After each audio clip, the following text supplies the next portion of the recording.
pronouns are she and her. I am a member here, a worship associate and a board member at the Unitarian Universalist Area Church at First Parish in Sherborne. Welcome to this place of possibility.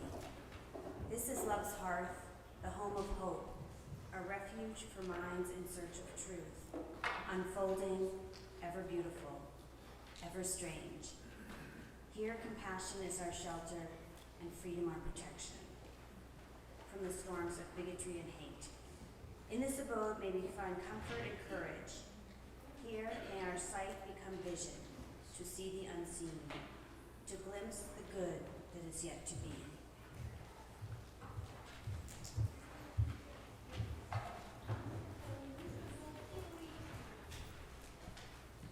Hi, everybody. Good morning. Can you hear me okay? Sarah's going to help us turn it on a little bit. We've had so many tech issues. I'm Reverend Nathan. My pronouns are he, him, by the way. My coffee's back there. I haven't had enough today. If you're new, your first Sunday, welcome. It's the best place ever, I believe. Even if you can't hear me, it's the best place ever. One of the things that I'm so happy about today is that we finally have our screens and our live stream back.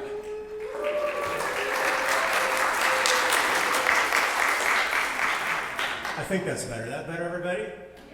Yeah, maybe a touch more, Sarah, just a touch. For those of you that don't know, that our building was struck by lightning in July. A direct hit. And I've yet to preach about it, but I'm going to. The reason I haven't preached about it is that I'm feeling traumatized by the experience. And we have new lightning rods, and they told us that had it not been for those rods, the building would not be here. So that is a relief, obviously, but it has wrecked every single electric device in the entire building, including even the septic system. So we are almost there after so much hard work. Elevator will be repaired soon. Sarah, I think that's perfect. Is that good, the sound, everybody? Is that good? All right, awesome. I have a lot of announcements. I hope you'll bear with me. I try to make them as fun as I possibly can. I'm kind of in a good mood today, can you tell? All right. Okay. So in no particular order. Oh, we need to greet everybody online. Our camera is back there on the above the column. We can wave good morning, and then we can wave goodbye after we leave. If you are new and you don't know, and you'd like us to say a prayer during our prayer time, right over there, you can write one for us, and I'll make sure to say that. There's also candles you can light. There's a blue card if you're new and you'd like to get the weekly email and kind of know what's up and for us to reach out to you. In the pews, would somebody hold up one of those blue cards so people know what they are? Fantastic. So that's what those look like. A couple things happening today after worship before I tell you about next Sunday. After worship today, there is something called the Opportunity Fair. And where is my flyer about that? It's backed by my coffee as well. But what I will tell you is, this is an opportunity for you to learn about what we do outside of this congregation to live our purpose and live our mission, how we care for each other. And there's all kinds of ways that we do that. We get to express how love is the spirit of this church and service is its law. So it's going to be downstairs, basically below us in Alliance Hall, right after we are done with our worship time. About 12 o'clock also, I will be running the October edition of a drop-in covenant group. It's for an hour. We're going to talk about how your heart is and also our theme for the month, which is stewardship. And I'll talk about that in Wonderbox in a second. Next Saturday, we have Halloween potluck and haunted house at, Joe, what time? Remind me, 5:30? Yes, 5:30, everybody out there? 5:30, yes? Yes, okay. It's a great opportunity to come and be. I've actually been pretty scared numerous times at the haunted house, I'm not going to lie. So that's at 5:30, and then on Sunday is our annual All Souls service. So I encourage us to bring a photo of a beloved that you'd like us to remember during that service on Sunday the 29th. Okay, friends, I think that I have got through all of our announcements, and you can hear me better. What's that? Membership. Starting point in how Starting Point membership. It's all in the weekly email. You'll see, sign up for the weekly email. You can read all of it. Read the email because Kyle does a great job with it. And you can hear about this terrific stuff that Joe is doing. Okay, now I'm really done. I invite us to say good morning and welcome to someone you have not done so to yet.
Good morning.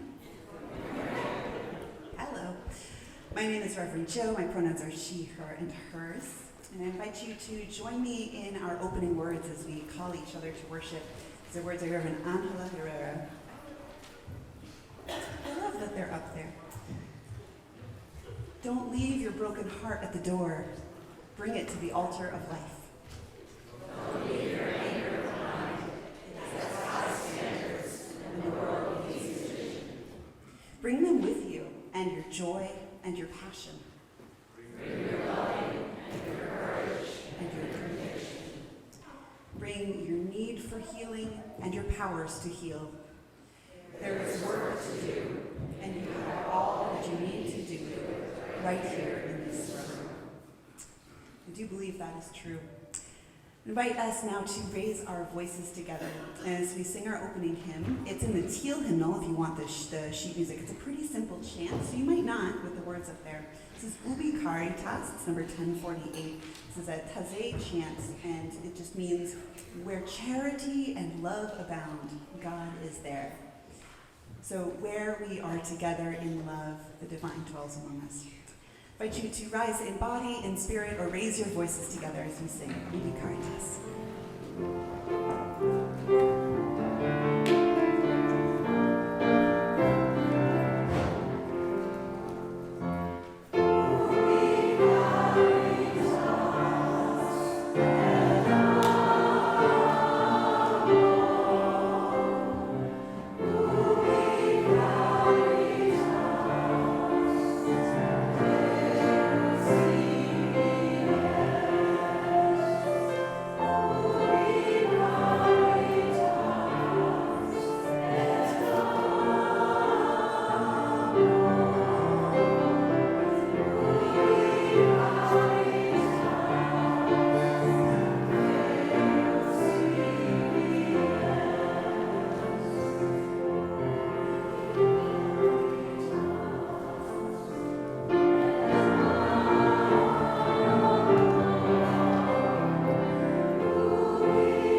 invite you to remain risen as we light our chalice. I believe Molly Bro is coming up to help us light our chalice, a symbol of Unitarian Universalism.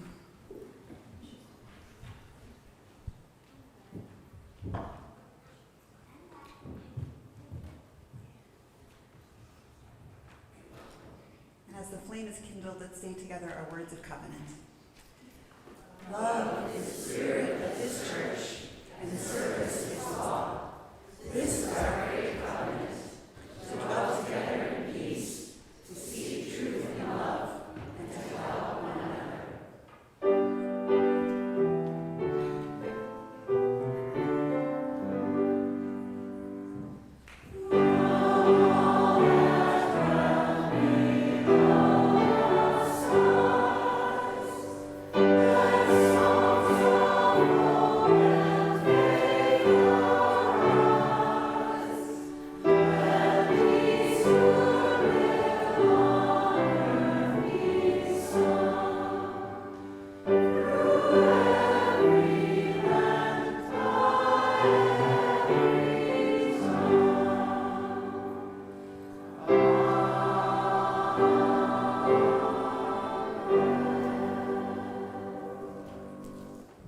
Thank you. Please be seated. I'd love to invite our young ones forward with myself.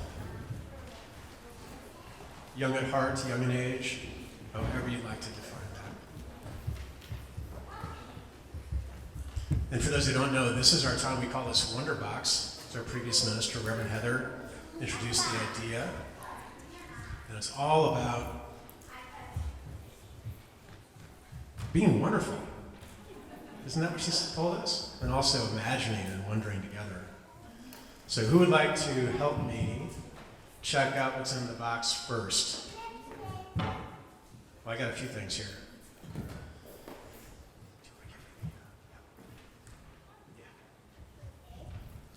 Hold it up, other way. Other way. Oh, no, sorry. I can turn it around. That's what I mean. There you go. So this is just not, I have two things to talk about. This is unrelated because I was driving to church this morning. This is what I do, by the way. I just go on about things. I was driving to church on Route 16 from Holliston. It's absolutely beautiful. And so I have a request because of all of you. All of you are younger than me, obviously, in case you needed confirmation, right? Yeah. As an older person, I really forget to look. I really forget to notice beautiful things in particular because I'm too much in my head and I get stressed out and anxious sometimes. Does this happen to anybody else? No, okay. But all of you are often better at looking than I am. So on your way home today, as this is peak autumn, I'd like you to help the people in your life to see. Okay? Can you do that? All right, that's unrelated. I mean, that could be enough, right? But, okay, who would like to get the other item? You guys get it. Can you come up and get the other item I have in here? Pull out that. All right, what do you see inside? It's a floating cube. It's a floating cube. See, Ramsey? Yeah. I know. No, it's floating. I don't even know how. It's floating. I can't walk all the way around. But it's a floating cube, okay? All right, so the next thing I want us to do, I'm going to put this here. And one more thing out of the Wonder Box. Who'd like to get it out for me? What is it, Molly? It's a bag of money. All right. Hold this.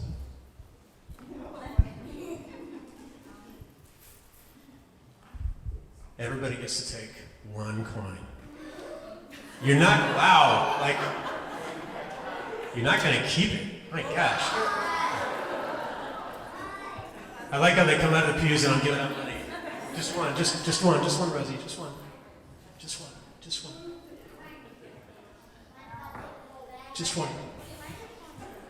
These are Reverend Joe's, so we can't, like, she's just letting me just loan these out for a second. Man, oh man.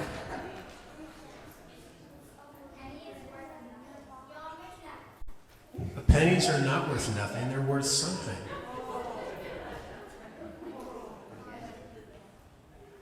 Two more. Okay.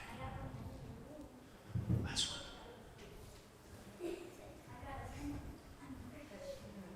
I think this is the most exciting wonder box that I've, as far as the gasps of enthusiasm that we've ever had. Okay, so the next thing we're going to do, this is a chamber. It's like a little bank. And I'll talk about the metaphor. I love metaphors. Talk about in a second. So, who would like to put the first one in?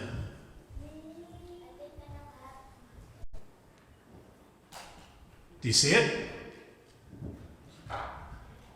Put it in. Do you see it?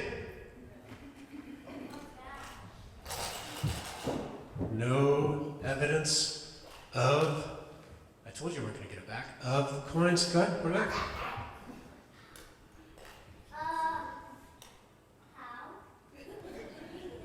I don't know. It's magic.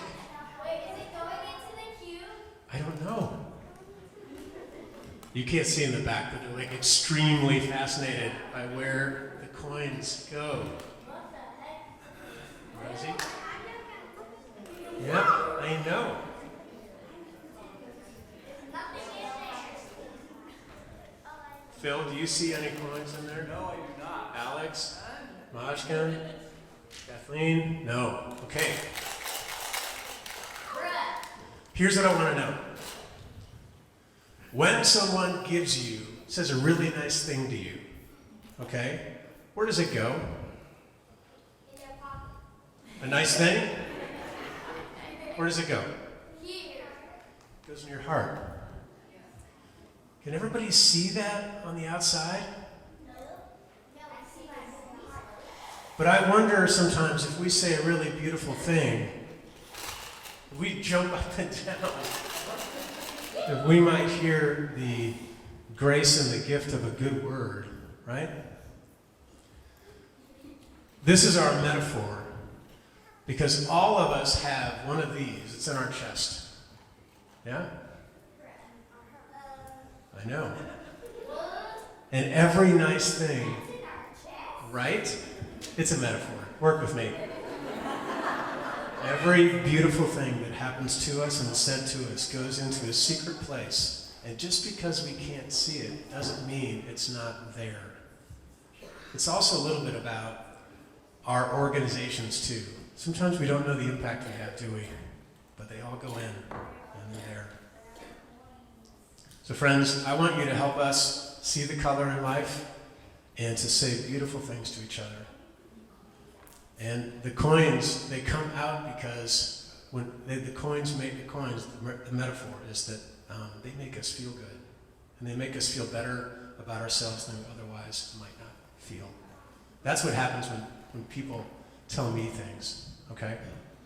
All right, thank you. Let us sing our young ones out with Go Now in Peace.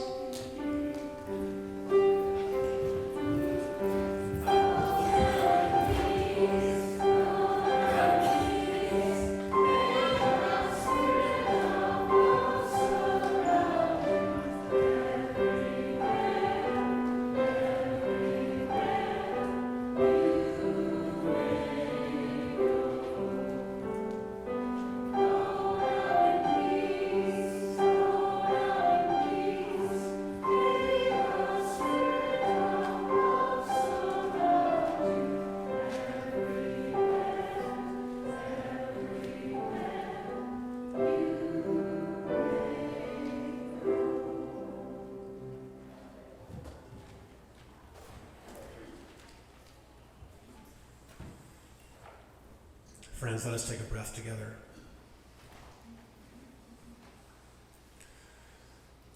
Let us be here. Let us be where we are together. And enter time of stillness and meditation and prayer.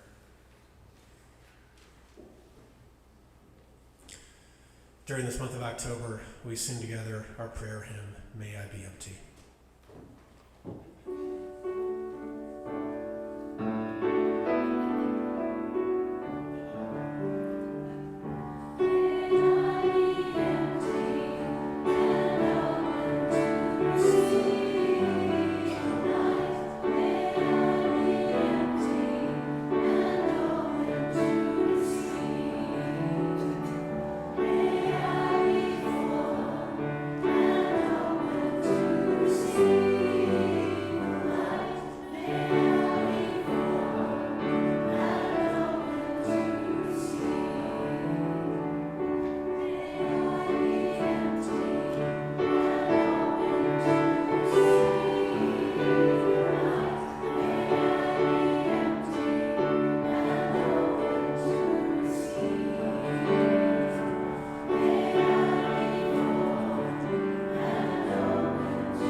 here in our space and our place, our sanctuary.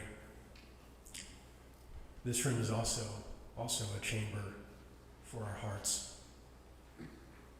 And here we offer our prayers. Friends, for our loved ones first, we held a beautiful service for the daughter of Gary Strickart's, for his daughter Nina, who died too young, at the age of 39, almost 2 weeks from 39, yesterday. Thank you for all of you who showed up and who were here in body or in presence.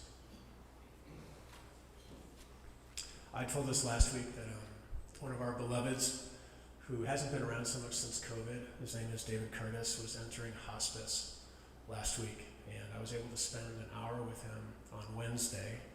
And he wasn't that alert, but at the end of my visit, he did raise his hand and give me a thumbs up. I learned yesterday that David passed late on Friday night. When I was there with him, I told his wife Linda and his son John that I brought all of you with me to his bedside. News of his service will be upcoming. Friends, we have others. This from Alan, remembering a wonderful woman, Ina Ames, who passed away on Tuesday. This from Ava Engelman, my sister Anna, approaching 90th birthday and having medical problems. And friends, if you'd like to, just say the name of someone that you're holding into our space so we can hold them.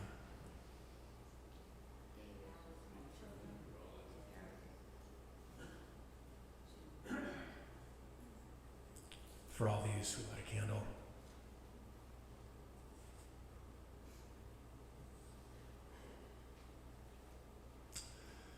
And as we look out of our beautiful windows into the beautiful world, this beautiful world that is having such a moment,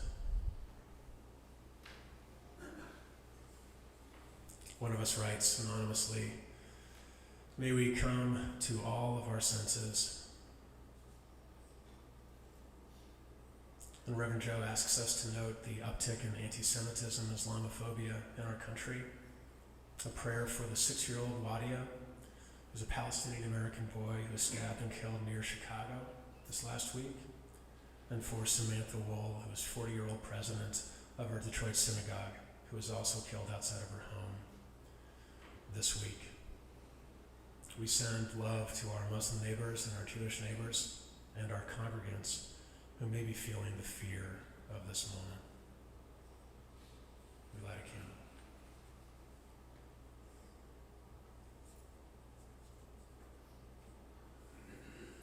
And in these moments, it is so important to offer gratitude, right? To feel the love and the life that the world offers. Susan Weaver, who celebrates with John 42 years of marriage on the 17th of October. For the beautiful flowers given today by Gail O'Brien in memory of her dad, Robert. I will take these flowers to Linda, David's wife, when I see her on Wednesday. India says, for my mom, who's being proposed to today at 4:30. Wow, really?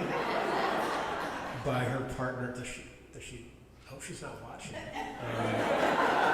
Being proposed to today by her partner Matthew. Shh, it's a surprise. Okay, I got that. Okay, everybody, you don't talk to India's mom before that. Boy, I hope that she wants to be proposed to. Otherwise, this is gonna feel okay. I get a thumbs up. A lot of pressure. From Jenny Bro.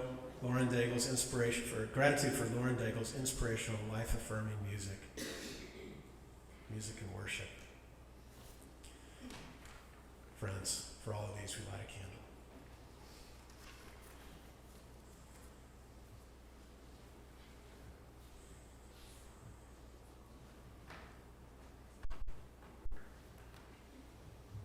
Let us pray together.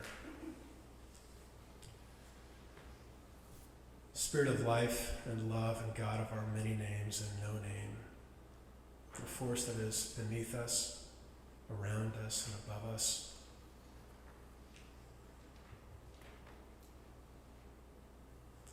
The world is turning. We are on the world, spinning so quickly. Hear us this morning, whoever can be heard, whoever can hear our prayers.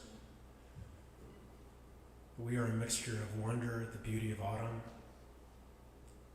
wonder at all the deposits of love that get made into our hearts, and also heartache here in this community for the losses that we are experiencing this fall and the illness. And then reaching out into the larger world, all of the heartache and the violence. We are striving to know and to learn, but also to protect ourselves at times too from seeing too much. We ask for help in noticing and feeling and being and loving. We ask especially for help for our leaders, for Reverend Nathan who's giving this prayer, for Reverend Joe, for all the people at UAC, because we're in this together. Our hearts are full. Our hearts cry. Our hearts laugh too. Let us be held in stillness.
Today's reading is called There is an Edge, or Ode to Radical Imagination, by Adrienne Marie Brown.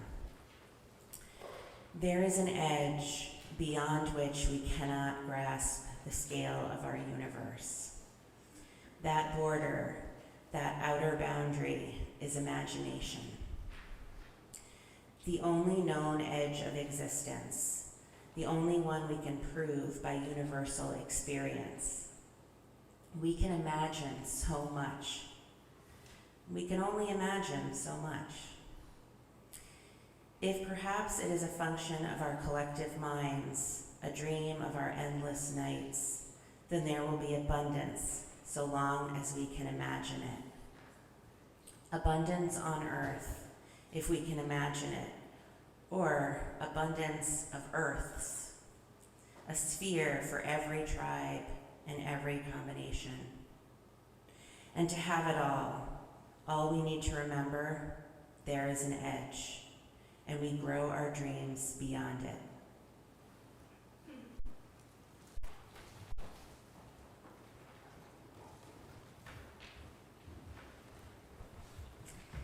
Every week, we take an offering and we give it all away to an organization that lives out our values of love, service, justice, and peace in the world. This week, we're collecting an offering for Partners in Health, which invites us to imagine a world where healthcare is not a privilege, but a human right. Partners in Health is a global health and social justice organization that responds to the moral imperative to provide high-quality health care around the world to those who need it most. I love this, that Partners in Health describes their mission this way. I found it so moving.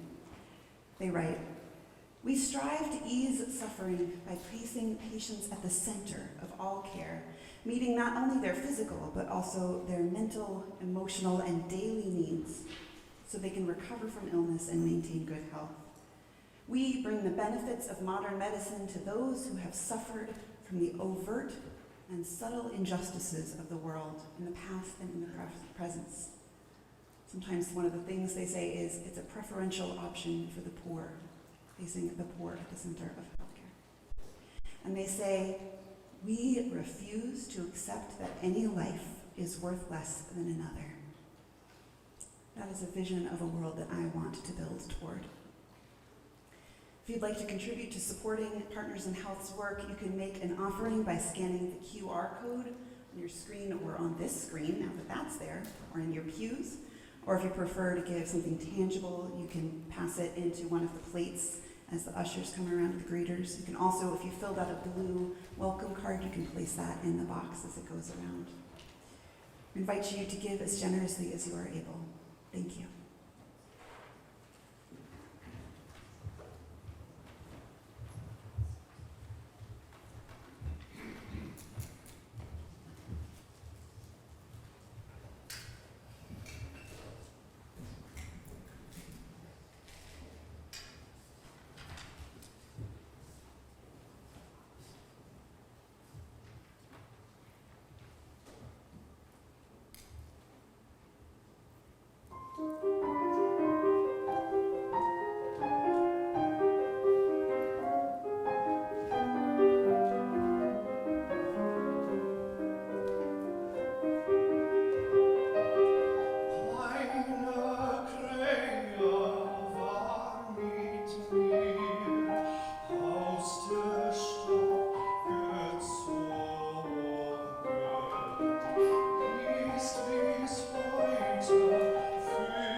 music, and friends, thank you for your generosity. Before the pandemic started, a bunch of my clergy friends got together and formed a book group. It really amuses me to think of what text the average person thinks that ministers study in their spare time together. Like, Nietzsche or Buchner or the Bible. The Bible would make sense, and I'm sure that plenty of people do, but not these friends. These were mostly UU ministers, so not that. It was an apocalypse book group. Not the biblical texts, like stories about the destruction of the world in fiction. I'm pretty sure that your former ministerial intern, Reverend Otto, and your former minister, Reverend Heather, were in this group, or still are, unclear. Friends have invited me to join over time, and I tend to shiver at the thought, or at least I did. I'd reply, I don't want to spend my free time reading about major global catastrophes. It's depressing and scary enough with our own destruction and impending disasters out there. I'd rather escape into some more uplifting fiction. This before the pandemic. Maybe you felt similarly. But slowly they've changed my mind. That's exactly why we have this book group, they responded. Because the world is being destroyed and there are impending disasters, and we're scared. Reading post-apocalyptic and dystopian fiction offers an escape from denial. It gives us a chance to face an undercurrent of anxiety and despair that we might feel about what's to come, what's happening, and to face it within the safety net of fiction. When we talk about this fictional world, we have a safe vantage point and our imaginations are sparked. And most importantly, it gives us a way, and sometimes a fun way, to imagine our own solutions to the problems that our characters face. This explanation made sense to me. The author James Baldwin famously said, "Not everything that is faced can be changed, but nothing can be changed until it is faced." We know that we're at a turning point in our own story, and that the massive disruption that COVID has caused over these past few years keeps giving us, let's say, opportunities to imagine and enact a different future. So my question for us is, what does the future that we hope for look like? I know sometimes when things are really bad, for me, it's extra hard to envision the future that I want. I know I've been feeling that around the Israel-Palestine conflict. When I was scrolling through Instagram the other day, Rabbi Danya Ruttenberg's post caught my eye. She wrote, among other things, on repentance and repair, which is the UUA Common Read, plugging that for a future group. But she posts really beautiful stuff, and she posted this image with a text that said, "We must keep the fires of liberatory imagination burning. We cannot find a way out of this moment if we cannot even begin to imagine what else could possibly be." I am hearing that as a call to keep trying to envision something better, even when it's hard. There's a particular genre of writing that has been speaking to me, I guess writing and film and other art. And it doesn't just dwell on the destroyed world or the suffering society.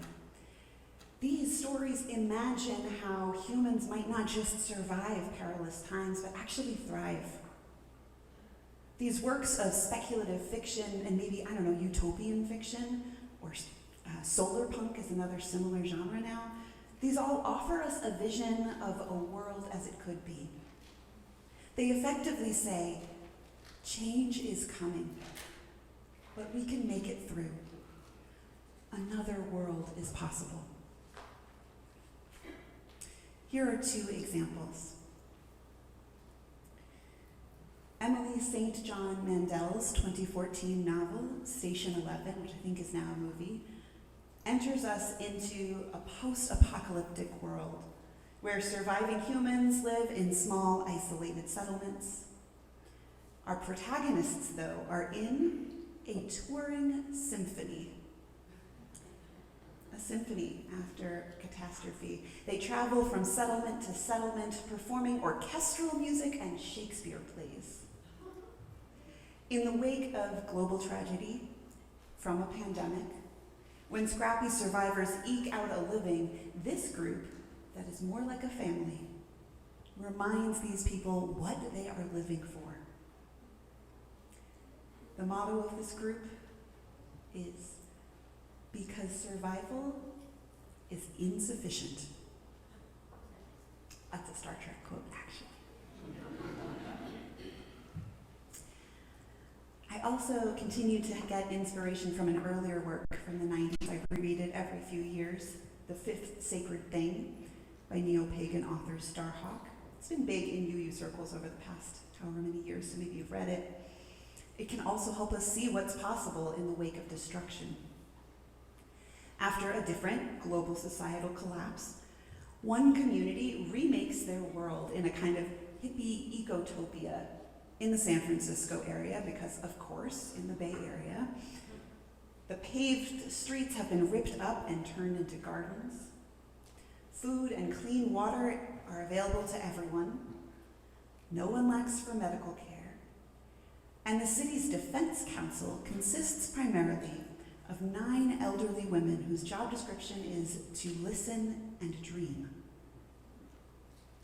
When a fundamentalist, totalitarian force tries to invade and sack their resources, its residents refuse to use violence.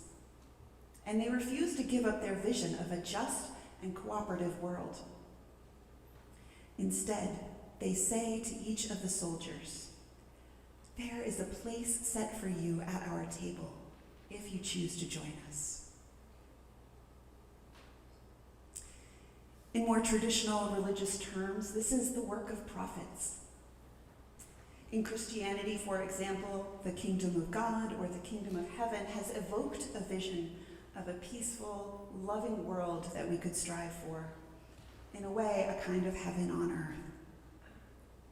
Prophets have cried out wake-up calls, warning people of what could happen if they don't change. And they also call out what could be possible, how beautiful the world could be. Like the prophet Isaiah, who's also sacred in Judaism, describes a future where swords shall be turned into plowshares and spears into pruning hooks, where nations will no longer study war. This is a kind of radical imagination.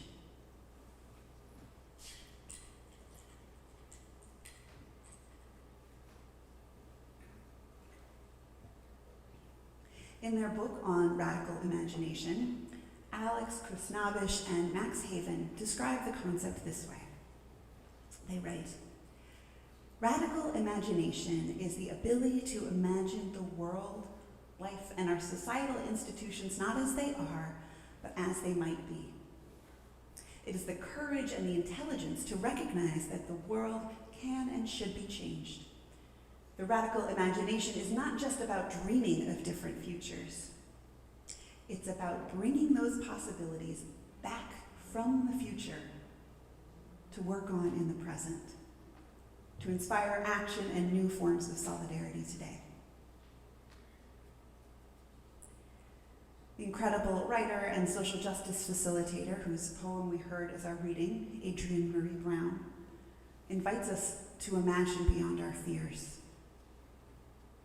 A few years ago, she wrote, "We must imagine new worlds that transition ideologies and norms so that no one sees Black people as murderers or brown people as terrorists and aliens, but all of us as potential cultural and economic innovators.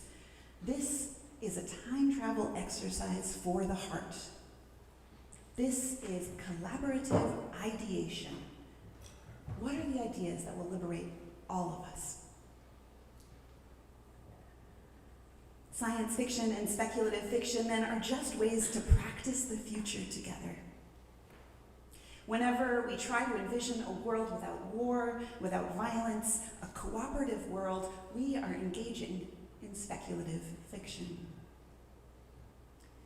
I think this is one of the things we do in our spiritual communities. We practice futures together, practice justice together, living into our new stories, envisioning the future we want together, even when it's countercultural, maybe especially when it's countercultural. It's our right, and I think our moral responsibility to create a new world. In my family, the way that we practiced this kind of envisioning new worlds was through the television series of Star Trek. You're going to learn a lot about me over our time together, but this one goes deep. I literally only exist because of Star Trek. My parents met at conventions in the 70s and 80s because they both wrote fan fiction about Star Trek characters. I'm also a fourth generation fan. My grandparents watch with me. It goes deep. Let's just say our family was fully immersed in this world. Its quotes, its characters, its jokes, and its ideas of a better future. Here's a small example. This is a true story. When I, as a rabbinical student, started attending Unitarian Universalist services at Arlington Street Church, my Jewish mother had an understandably tough time wrapping her head around it. I'd call her on Sunday afternoons and say I was driving home from church to hear, "You're driving home from where? You're going to a church?" My response of, "It's not that kind of church," didn't do that much to reassure her. No matter how many times I tried to explain it, it just didn't quite click. She finally came to a service with me on Sunday when she was visiting from out of town and saw me sing with the choir there. And I went over to her after the service with a little trepidation and asked, "So what'd you think?" She smiled at me with just this look of relief. And she said, "It's IDIC. I get it now." IDIC is an acronym for Infinite Diversity in Infinite Combinations. It's unsurprising, it's a Star Trek thing. Infinite Diversity in Infinite Combinations, IDIC, I-D-I-C, is the basis of Vulcan philosophy. And it's a concept that has been a really important theme, actually, in my mom's own writing about these characters. So it's deep. And in attending a UU service for the first time, my mother saw a real-life human community living out these Vulcan values, celebrating the differences between us, being open to learning from all of the many truths in the universe. She saw parents and toddlers, elder lesbian couples and non-binary teens, mystics and atheist scientists, folks from a wide variety of cultural backgrounds and racial identities, all coming together on their search for truth and meaning. And I tell you, after that day, I got no more grief for going to church. She frequently likes to attend when I'm preaching somewhere. This isn't an accident or an unintended side effect of Star Trek. It's a work of radical imagination, a way of exploring ideas that liberate all of us. Gene Roddenberry, the creator and producer of Star Trek, wanted to show us the world as it could be.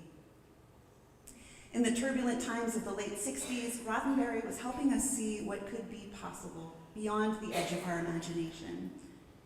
He showed us a vision for a future where we've moved past war and greed, where neighbors are united in a federation of planets, where different races and species serve together as a crew, as family. Roddenberry described it this way. He said, "Star Trek was an attempt to say that humanity will reach maturity and wisdom on the day that it begins not just to tolerate, but take a special delight in the differences in ideas and differences in life forms. If humanity is to survive, we will have learned to take a delight in the essential differences between people and between cultures. We will learn that differences in ideas and attitudes are a delight, part of life's exciting variety, not something to fear. Sounds like what we hope for Unitarian Universalism to me. So, my friends, my spiritual companions, the hurting world and the impending future need us to awaken our imaginations, maybe especially when it's really hard, and we can do it together. What is it that sparks your imagination? What helps you envision what could be possible? Is it a traditional sacred text expressing a hope of a peaceful world? A work of fiction that gives you a safety net to imagine new solutions to our challenges? Is it the words of a visionary or a human prophet who helps us move boldly toward a more just world? The radical imagination isn't just about dreaming of different futures. It's about bringing those possibilities back to work on here in the present, to inspire actions and new forms of solidarity today. May we make it so. Amen. I invite us to raise our voices in a hymn that expresses our hope that there will be a new way and that we'll build it together. Closing hymn is 1017 if you want the sheet music, and the teal hymnals, Building a New Way, which to rise in body, in spirit, or in voice.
To ministry.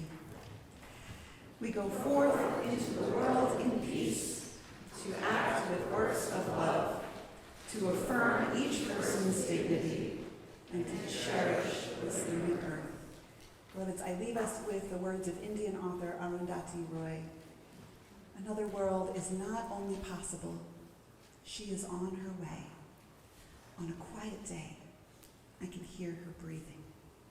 She is on her way. Let's bring it about together. Go in peace.